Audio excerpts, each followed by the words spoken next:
નમસ્કાર વિદ્યાર્થી મિત્રો, ગયા લેક્ચરમાં આપણે ચુંબકીય ડાયપોલ ઉપર લાગતું ટોર્ક એટલે કે ટાઉ બરાબર mb sin થીટા સૂત્ર ધાર્યું. આજે આપણે ચુંબકીય ડાયપોલ માટે આવર્તકાળનું સૂત્ર મેળવવાનું છે. હવે ગયા લેક્ચરમાં આપણે એવું ભણી ગયા કે જ્યારે ડાયપોલને સમાન ચુંબકીય ક્ષેત્રમાં મૂકવામાં આવે ત્યારે એના ઉપર ટોર્ક લાગે. તો ફરીવાર એ આકૃતિ દોરીએ. સમાન ચુંબકીય ક્ષેત્રની દિશા કઈ હોય તો કે n થી s તરફ. તો અહીંયા ચુંબકીય ક્ષેત્ર n થી s તરફ હોય અને આ ચુંબકીય ક્ષેત્રની અંદર આપણે એક ચુંબકીય ડાયપોલ મૂકી દઈએ. કેટલા ખૂણે તો કે થીટા ખૂણે. તો અહીંયા છે નોર્થ પોલ હતો pn, એના પર લાગતું બળ કેટલું હતું તો કે pn * b. અહીંયા સાઉથ પોલ હતો ps, એના ઉપર બળ કેટલું લાગતું તો કે ps * b. બંને બળો સમાન મૂલ્યના અને વિરુદ્ધ દિશામાં હોવાથી પરિણામી બળ શૂન્ય થઈ ગયું. પરંતુ અહીંયા બંને બળોની કાર્યરેખાઓ અલગ અલગ છે એટલે બળ યુગ્મનું નિર્માણ થાય, પરિણામે ડાયપોલ ઉપર ટોર્ક લાગે. હવે ડાયપોલ છે પરિભ્રમણ કરવાનો પ્રયત્ન કરશે. જ્યારે મધ્યમાન જ્યારે થીટા બરાબર 0 થાય ત્યારે સંતુલન સ્થિતિમાં આવી જાય. પણ આ જે ડાયપોલ છે ને સંતુલન સ્થિતિની આસપાસ દોલનો કરતા હોય અને આ જે દોલનો છે એના આવર્તકાળનું તમારે સૂત્ર મેળવવાનું છે. તો હવે આપણે થિયરીની શરૂઆત અહીંથી કરીએ કે આકૃતિમાં દર્શાવ્યા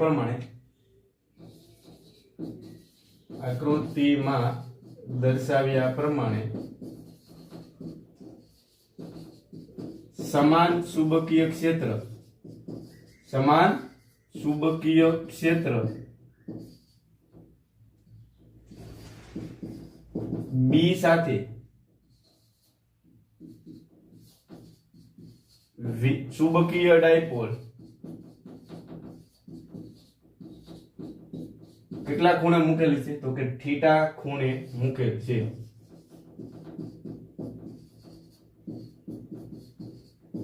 અને જ્યારે થીટા ખૂણે મૂકશો ત્યારે એના ઉપર ટોર્ક લાગે. તો ડાયપોલ પર લાગતું ટોર્ક,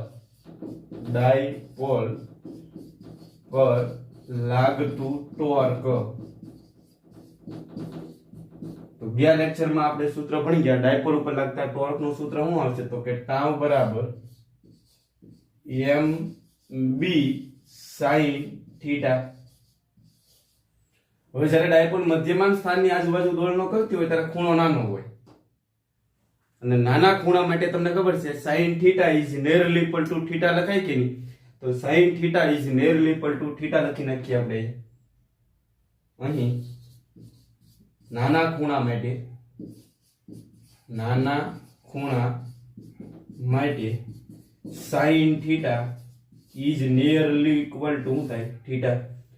તો sin થીટા ભળો ત્યાં તમે શું લખી શકો ટાઉ બરાબર mb sin થીટા ની જગ્યાએ શું લખી નાખીએ આપણે થીટા. સમીકરણ નંબર આપી જોઈએ. હવે તમને ખબર છે કે ડાયપોલ છે પરિભ્રમણ કરતી થીટા ખૂણેથી અહીંયા પહોંચી ગઈ. હવે જો ફરીવાર પાછી મારે થીટા ખૂણે લઈ જવી હોય તો આ ચુંબકીય ક્ષેત્રને લીધે જે ટોર્ક લાગે છે એનાથી વિરુદ્ધ દિશામાં તમારે ટોર્ક લગાડવું પડે. ફરી એકવાર કહું, સપોઝ ડાયપોલ ગતિ કરતી અહીંયા પહોંચી ગઈ. હવે પાછી એને મારે મૂળ સ્થિતિમાં લઈ જવી હોય તમારે શું કરવું પડે? આ બાજુ જે ટોર્ક લાગે એનાથી વિરુદ્ધ દિશામાં તમારે ટોર્ક લગાડવું પડે. એ ટોર્કને કહેવાય પુનઃસ્થાપક ટોર્ક. તો પુનઃસ્થાપક ટોર્કનું સૂત્ર શું આવે તો લખીએ પુનઃસ્થાપક ટોર્ક.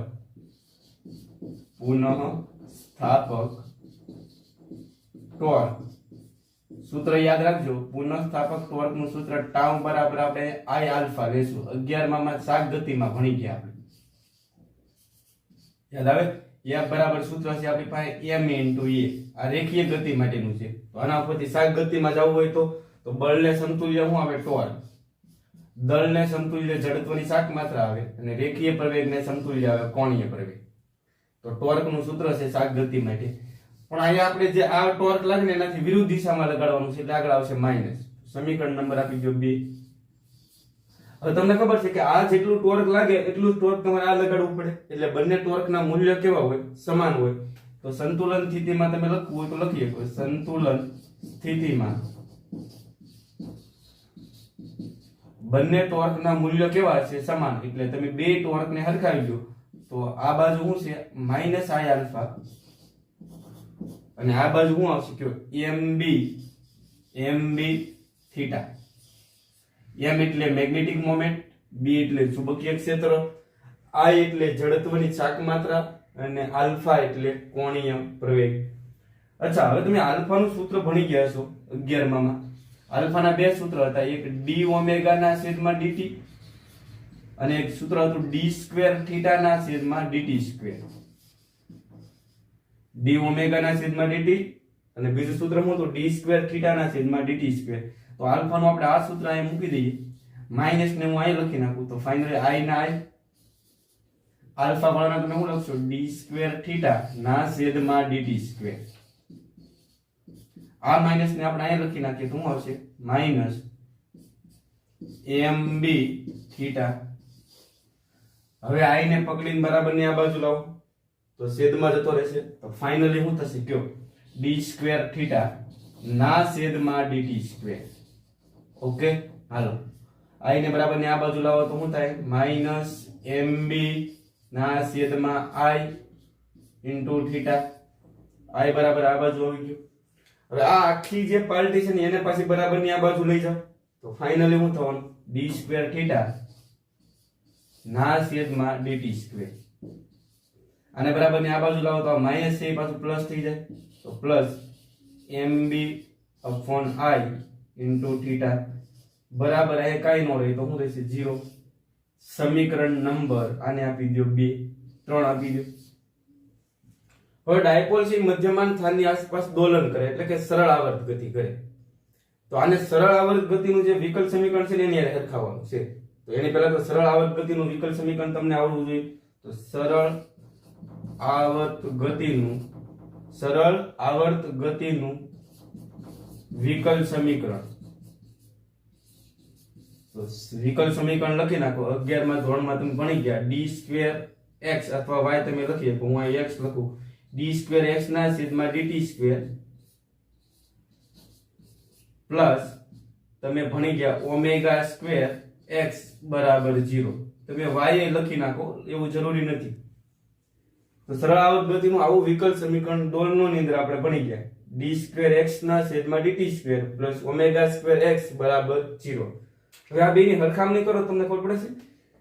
ડી સ્ક્વેર ને સમતુલ્ય ડી સ્ક્વેર છે, ડીટી સ્ક્વેર ને સમતુલ્ય ડીટી સ્ક્વેર છે. તો થીટા ને સમતુલ્ય શું થવાનું? x. તો થીટા અને x એકબીજાને સમતુલ્ય થઈ જાય. તો આ બાજુ સરખામણી કરો તો પ્લસ ના પ્લસ બરાબર ના બરાબર. તો x ને સમતુલ્ય શું થયું? થીટા. તો x ની હારે શું છે? ઓમેગા સ્ક્વેર અને થીટા ની હારે શું છે? mb/i. તો ઓમેગા સ્ક્વેર ને સમતુલ્ય શું થયું? mb/i. તો આ બેને સરખાવો, સમી 3 અને 4 સરખાવો તો સમી 3 અને 4 સરખાવતા 3 અને 4 સરખાવો એટલે તમને ખબર પડે છે omega square is equal to શું થાય? મને કહો. Omega square is equal to શું આવશે?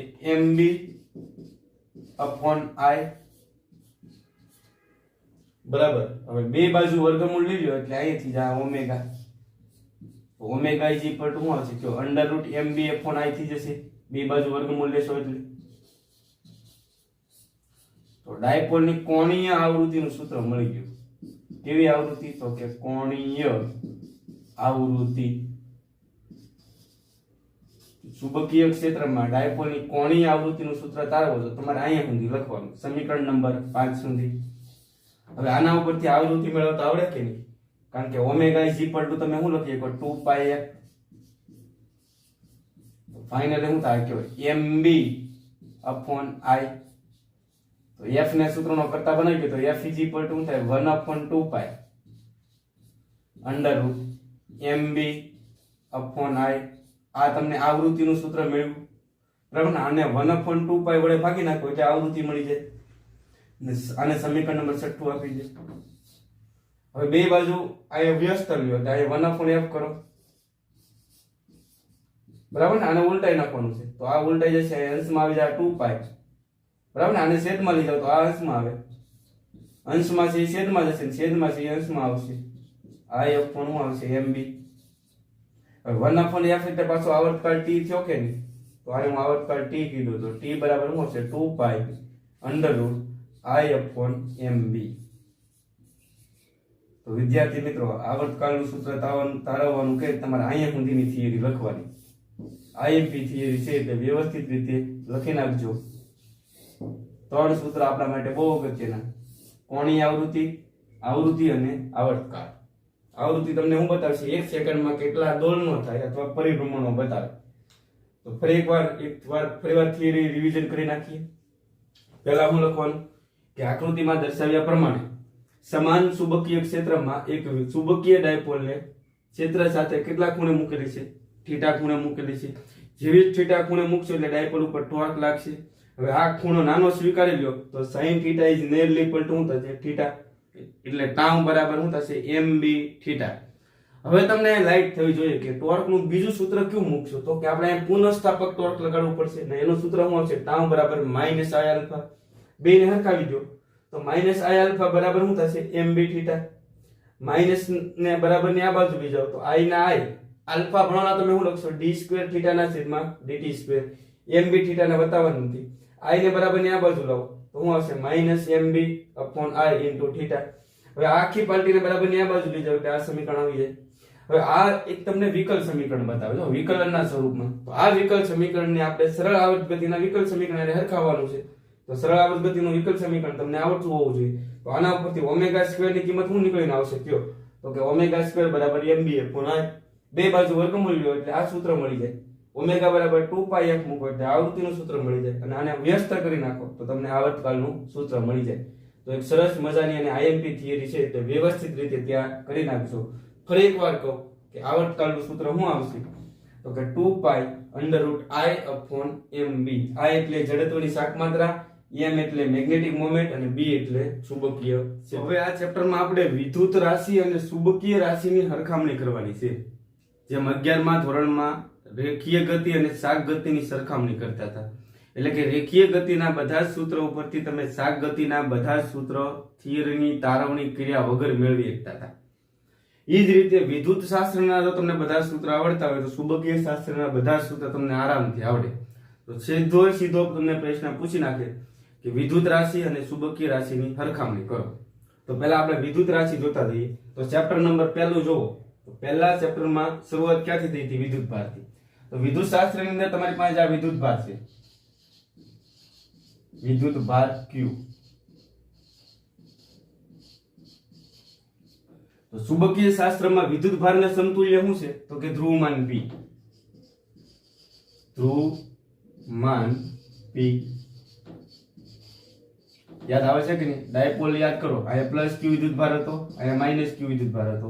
તો ડાયપોલને સમતુલ્ય ગજ્યો ચુંબક એટલે કે ચુંબકીય ડાયપોલ. અહીંયા નોર્થ પોલ હતો, અહીંયા સાઉથ પોલ હતો. તો વિદ્યુત ભારને સમતુલ્ય શું આવશે? ધ્રુવમાન.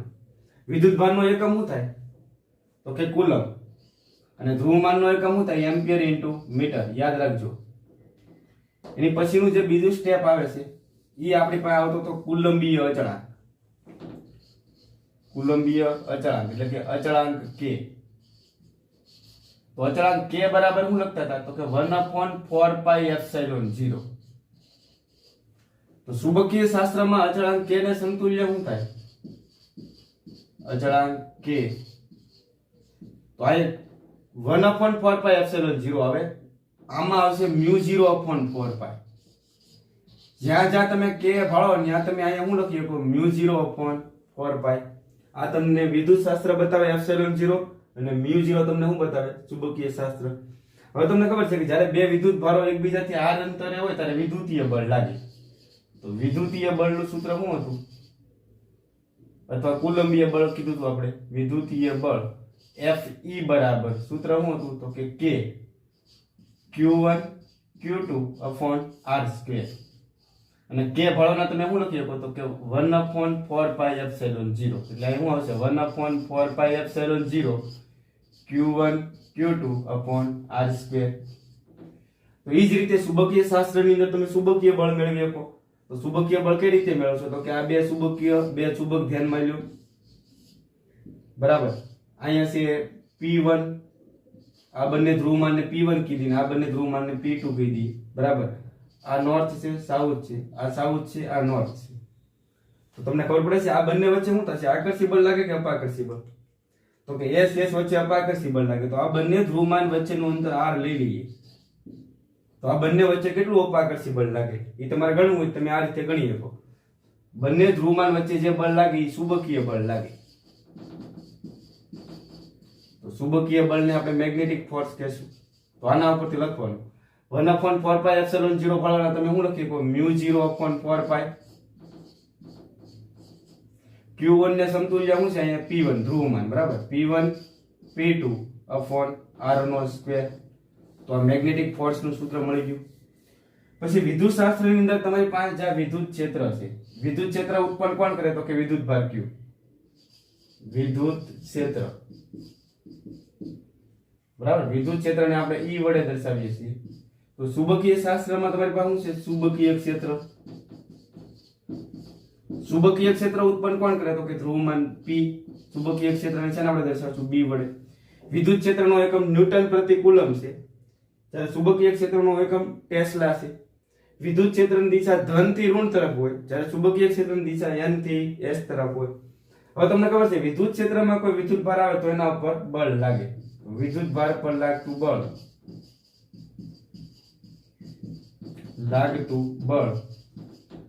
જેને આપણે વિદ્યુતીય બળ કહીએ કેટલું લાગે તો કે વિદ્યુત ભાર q ઉપર લાગતું બળ કેટલું હોય F બરાબર q * E તો અહીંયા આપણે વિદ્યુત ભારની જગ્યાએ શું આવી જાય ધ્રુવમાન તો ધ્રુવમાન પર લાગતું બળ ધ્રુવમાન એટલે ચુંબકીય ધ્રુવ થયું એના પર લાગતું બળને ચુંબકીય બળ કહેવાય તો q ને સમતુલ્ય શું છે આપણી પાસે p ધ્રુવમાન E ને સમતુલ્ય શું છે b તો કેટલું બળ લાગે તો કે p * b ત્યાર પછી આપણી પાસે હવે ડાયપોલ વિદ્યુત ડાયપોલ છે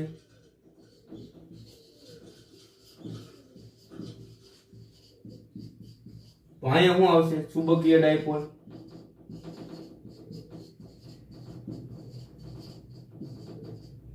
તો વિદ્યુત ડાયપોલ ની અંદર શું હોય તો કે બે વિદ્યુત ભારો હોય એક ધન વિદ્યુત ભાર હોય બીજો ઋણ વિદ્યુત ભાર હોય બંને વચ્ચેનું અંતર કેટલું હશે કયો 2a તો ચુંબકીય ડાયપોલ ને આપણે શું કહીએ કે ગજ્યો ચુંબક છે એક પ્રકારની ચુંબકીય ડાયપોલ છે તો અહીંયા નોર્થ પોલ લઈ લઈએ અહીંયા સાઉથ પોલ લઈ લઈએ બંને ધ્રુવમાન વચ્ચેનું અંતર કેટલું છે તો કે 2a તો હવે વિદ્યુત ડાયપોલ મોમેન્ટ નું સૂત્ર શું આવશે ડાયપોલ મોમેન્ટ p બરાબર સૂત્ર શું છે કયો 2aq p ની માથે સદિશ મૂકો તો 2a માથે મૂકવાનું તો અહીંયા શું આવશે ચુંબકીય ડાયપોલ મોમેન્ટ આવશે અહીંયા કઈ ડાયપોલ આવશે તો કે વિદ્યુત અહીંયા કઈ આવશે તો કે ચુંબકીય ડાયપોલ મોમેન્ટ તો એને કીધી આપણે મેગ્નેટિક મોમેન્ટ તો એનું સૂત્ર શું થાય તો 2a ની જગ્યાએ આપણી પાસે શું છે 2l અને q ની જગ્યાએ શું છે આપણી પાસે p pn કે ps ન લખો તો હાલે આપણે ખાલી p જ લખીએ વિદ્યુત ડાયપોલ મોમેન્ટની દિશા ઋણ થી ધન તરફ હોય અને ચુંબકીય ડાયપોલ મોમેન્ટની દિશા s થી n તરફ હોય યાદ રાખજો ત્યાર પછી આગળ વધીએ આપણે વિદ્યુત શાસ્ત્રમાં વિદ્યુત રાશિ અને ચુંબકીય રાશિ વિદ્યુત રાશિ અને ચુંબકીય રાશિ તો હવે ડાયપોલની અક્ષ ઉપર આપણે વિદ્યુત ક્ષેત્ર મેળવ્યું હતું E અક્ષ શું હતું કયો તો કે 2kp/r નો ઘન તો ચુંબકીય ડાયપોલની અક્ષ ઉપર તમારે ચુંબકીય ક્ષેત્ર મેળવવું હોય તો B અક્ષ તો k ભાળાના તમારે શું મૂકવાનો છે μ0/4 પાઈ પાકું ને 2 ના 2 p ને સમતુલ્ય શું આવશે m બરાબર ને અહીં વિદ્યુત ડાયપોલ મોમેન્ટ હોય તો અહીં ચુંબકીય ડાયપોલ મોમેન્ટ આવશે p ને સમતુલ્ય શું છે આપણી પાસે m છેદમાં શું થાય r નો ઘન સદિશ સ્વરૂપે લખો તો અહીંયા સદિશ મૂકવાનો અહીંયા સદિશ મૂકવાનો અહીંયા સદિશ મૂકો તો અહીંયા સદિશ મૂકવાનો વિષુવ રેખા ઉપર શું આવશે વિદ્યુત ક્ષેત્ર E વિષુવ રેખા -kp/r નો ઘન બરાબર અહીંયા સદિશ મૂકો તો અહીંયા સદિશ મૂકવાનો તો હવે મને ચુંબકીય ક્ષેત્ર વિષુવ રેખા ઉપર કેટલું હોય કહી શકો તો આપણે શું કરશું k ને સમતુલ્ય શું મૂકશો માઈનસ ના માઈનસ k ને સમતુલ્ય શું મૂકશો μ0/4 પાઈ P ને સમતુલ્ય હું મૂકશો m છેદમાં r નો ઘન. ચુંબકીય ક્ષેત્ર ક્લિયર છે. હવે વિદ્યુત ડાયપોલ ઉપર લાગતા ટોર્ક નું સૂત્ર શું આવે? ટોર્ક ટાઉ બરાબર P ક્રોસ E બરાબર ને, P ક્રોસ E, ક્રોસ દૂર કરો તો sin થીટા આવે. હવે ચુંબકીય ડાયપોલ ઉપર લાગતું ટોર્ક શું આવશે? ટાઉ બરાબર શું આવે કે P ને સમતુલ્ય શું આવશે? m cross b. આ સૂત્ર આપણે મેળવ્યું. ત્યાર પછી ડાયપોલની સ્થિતિ ઊર્જાનું સૂત્ર શું આવે? U બરાબર -p ડોટ e. ટોર્ક માં ક્રોસ આવે, સ્થિતિ ઊર્જામાં ડોટ આવશે. તો આમાં સ્થિતિ ઊર્જાનું સૂત્ર શું થાય? સ્થિતિ ઊર્જા U બરાબર માઈનસ ના માઈનસ p ને સમતુલ્ય m, e ને સમતુલ્ય b. ક્લિયર થયું? પછી ડાયપોલ ને જો θ1 થી θ2 સુધી લઈ જવા માટે કરવું પડતું કાર્ય, તો એ લખીએ ડાયપોલ પર ડાયરેક્ટ લખું કાર્ય. તો કાર્ય W બરાબર શું થાય? PE cos θ1 minus cos θ2. તો ચુંબકીય ડાયપોલ માટે કાર્ય શું આવશે? W બરાબર P ને સમતુલ્ય શું છે અહીં કયો m, E ને સમતુલ્ય B cos θ1 minus cos θ2. પછી એનાથી એક સ્ટેપ આગળ વધીએ તો ડાયપોલ ની આપણે કોણીય આવૃત્તિનું સૂત્ર થોડી વાર પહેલા જ મેળવ્યું આપણે. કોણીય આવૃત્તિ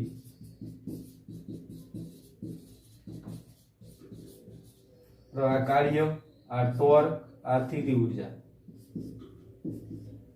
આ બધા અલગ અલગ મુદ્દા તારવતા જજો. કોણીય આવૃત્તિ એટલે કે ઓમેગા. તો ઓમેગા નું સૂત્ર શું મેળવ્યું આપણે થોડી વાર પહેલા જ? mb upon I. તો આના ઉપરથી મને વિદ્યુત ડાયપોલ ઉપર કોણીય આવૃત્તિ લખાવશો. કોણીય આવૃત્તિ ઓમેગા બરાબર શું આવશે કયો? m ને સમતુલ્ય થાય p, b ને સમતુલ્ય થાય e upon I. પછી એના ઉપરથી આવૃત્તિ મેળવી શકો અને છેલ્લે આપણે આવર્તકાળના સૂત્ર લખીએ. તો આનો આવર્તકાળ શું આવશે? આનો પહેલા આપણે આનો આવર્તકાળ લખીએ. આવર્તકાળ ટાઉ બરાબર, તો આવું સૂત્ર મેળવ્યું 2π આવર્તકાળ t બરાબર 2π I ના છેદમાં mb બરાબર ને. છેલ્લે આપણે આવું સૂત્ર મેળવ્યું હતું. તો આમાં આવર્તકાળ શું થાય? t બરાબર 2π I ના છેદમાં pe. તો વિદ્યાર્થી મિત્રો, વિદ્યુત રાશિ અને ચુંબકીય રાશિની સરખામણી કરવાના તમને મુદ્દા પૂછે 3 થી 3 માર્કમાં પૂછે 6 મુદ્દા લખવાના અને 2 માર્કમાં પૂછે તો 4 મુદ્દા લખવાના. ખાસ કરીને આ છેલ્લા સૂત્ર બહુ અગત્યના છે જે દાખલા ગણવામાં કામ આવે એવા છે. તો વ્યવસ્થિત રીતે આ ચેપ્ટરના મોસ્ટ ઓફ સૂત્રો આપણે ક્લિયર કરી નાખ્યા. બરાબર, આ બધા જ સૂત્ર છે આપણે આ ચેપ્ટરના છે. તો આ સૂત્ર આવડી જાય તો દાખલા ગણવા કાંઈ અઘરા નથી. તો આવતા લેક્ચરમાં આપણે આ ચેપ્ટરના દાખલા ગણવાની શરૂઆત કરીશું. તો વ્યવસ્થિત રીતે સૂત્ર તૈયાર કરી નાખજો. આજનો લેક્ચર આપણે અહીંયા અટકાવીએ.